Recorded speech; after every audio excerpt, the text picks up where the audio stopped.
16 रुपया किलो 17 रुपया किलो गेहूं खरीद रहा। हम सबसे पैदा करके बता हमारी धरती पे। सरकार किसानों से डर रही है, तभी तो पुलिस को आगे कर रही है। किसान खून पसीना एक करता है, उसकी फसल नीलाम की जाती है, उसको आज तक वाजिब दाम नहीं मिला है।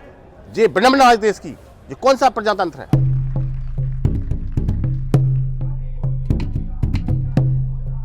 India's farmers are angry.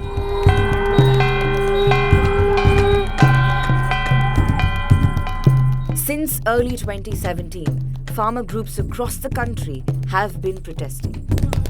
A sign of intense rural distress is that even disparate groups have similar demands. From land-owning farmers to Adivasis demanding land rights, a common demand remains debt relief and better prices for their crops.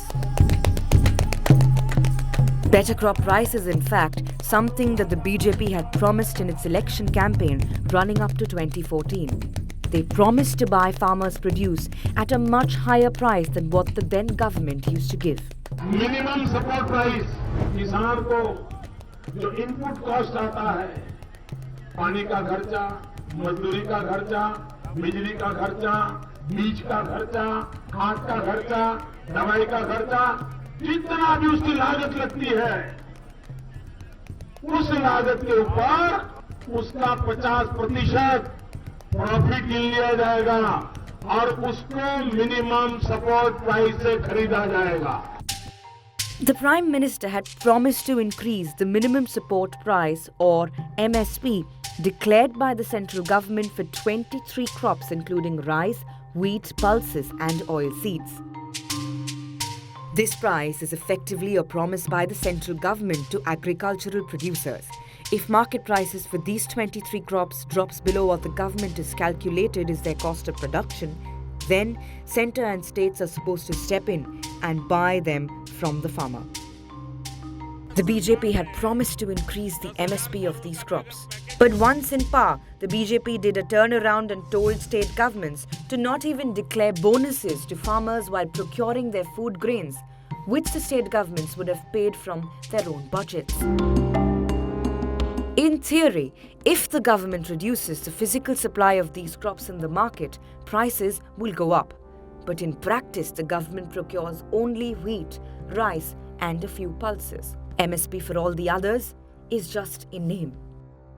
As far as MSPs are concerned, farmers never got MSP except for certain crops like sugar cane, where the FRP was guaranteed by the sugar mills.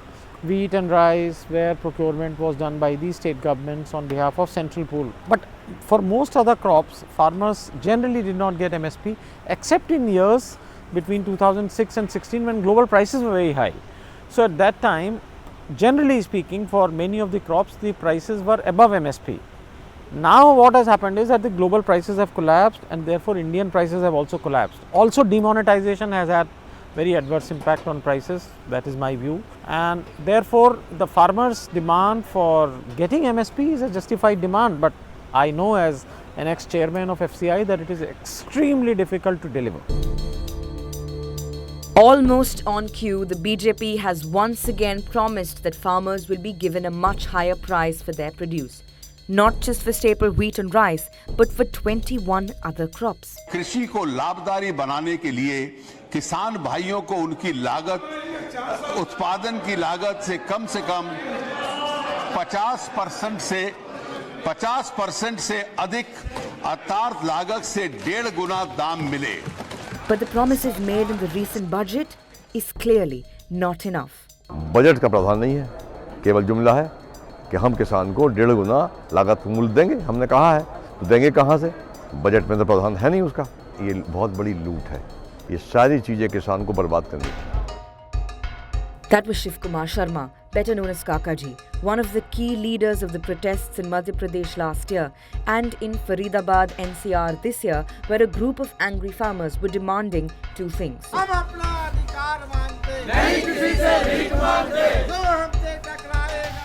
हमारी दो प्रमुख मांगे हैं जो Bharatiya Janata party ने अपने घोषणा पत्र में कहा है कि हम किसानों को उसकी लागत का 1.5 गुना लाभकारी मूल्य देंगे, स्वामीनाथन आयोग की रिपोर्ट लागू करेंगे।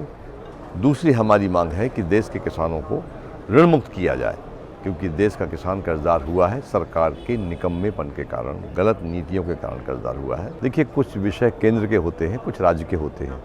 इसमें जो मूल्य तय करने का विषय है वो राज्य सरकार का नहीं है, केंद्र का है। और ऋण मुक्ति राज्य का भी हो सकता है और केंद्र का भी हो सकता है। तो इसलिए एक मांग थोड़ी सी कंबाइंड है आपस में। Perhaps used to the fact that political classes' attention to agriculture is in sync with the election cycle, agitating farmer groups now smell an opportunity. The entire farmers' movement in this country today agrees on a two-point agenda. And that's when the pressure on the government comes, you know. We're not demanding different things, so you can't dodge us. It's just these two. Tell us whether you're going to do that. But will meeting these demands resolve the crisis? What is happening is that several state governments who are going to have elections in near future, they have been writing off. Others have resisted. So in that sense, one can say that farmers' demand is justified. However, it is no long-term solution, because after all, the farmers will have to take loans again, and if agriculture continues to remain unremunerative, then they will again run into NPAs. So it is not a long-term solution. Every political party promises a rejuvenation of the agriculture sector, but it seems the farmers know better than to fall for rhetoric. There couldn't be a better time to secure this relief than in the run-up to 2019. This is an election year. The government made specific promises. Mr. Arun Jaitley has made very specific promises. So if in this year farmers were not to ask them questions, when would they ask them questions?